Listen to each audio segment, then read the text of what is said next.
I had a hard time going to school because it was during this civil rights movement. And we used to march downtown Birmingham when they turned the dogs in the water on us. Mm-hmm. I remember when the bombing of the 14th Street Baptist Church, I was so taken back about the Ku Klux Klan. They used to do anything they want, and they had no regard for blacks. Nearly a century after the end of the Civil War and the dawn of Reconstruction, African Americans still found themselves fighting for their basic rights as citizens. The modern civil rights movement in the mid-20th century finally secured them. Most historians actually date the start of the formal civil rights movement to Brown versus Board of Education. Brown really stokes the fervor of the nation. Then, in December of 1955, Rosa Parks decided as an act of resistance that she would not give up her seat to a white man on the bus. Rosa Parks' deliberate act of resistance led to a bus boycott that thrust into the limelight a young preacher with a PhD. He would become one of the movement's most charismatic leaders. His name was the Reverend Dr. Martin Luther King Jr. One of the most iconic moments is the March on Washington in 1963, led by Martin Luther King Jr. 200,000 people converge on the nation's capital to rally for civil rights. They come united in one cause. One day right now in Alabama, little black boys and black girls will be able to join hands with little white boys and white girls as sisters and brothers. I have a dream today.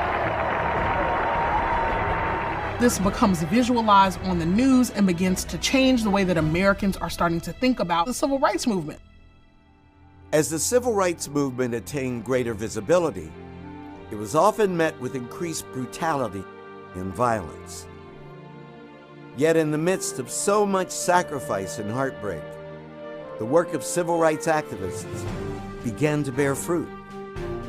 In 1964, President Lyndon Johnson signs the Civil Rights Act of '64, and that's designed to desegregate businesses and government employment. And then in 1965, President Johnson signs the Voting Rights Act of '65.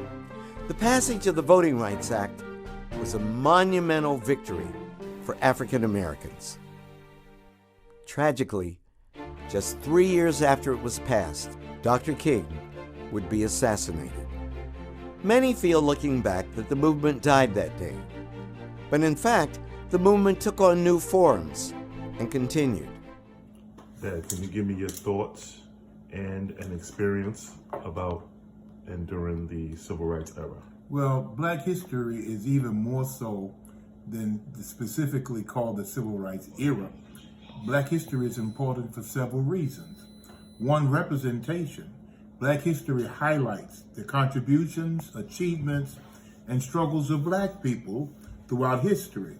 Black history is also important, and the Civil Rights Movement is also important because of education. Black history educates people about the experiences and perspectives of Black individuals, communities. It helps to challenge stereotypes and biases and misconceptions. It is also important because of social justice. Black history sheds light on the injustices and systemic racism that Black people have had to face and continue to face. Black history celebrates the rich cultural history of Black communities. It recognizes the resilience, creativity, and contributions of Black individuals to various fields and industries.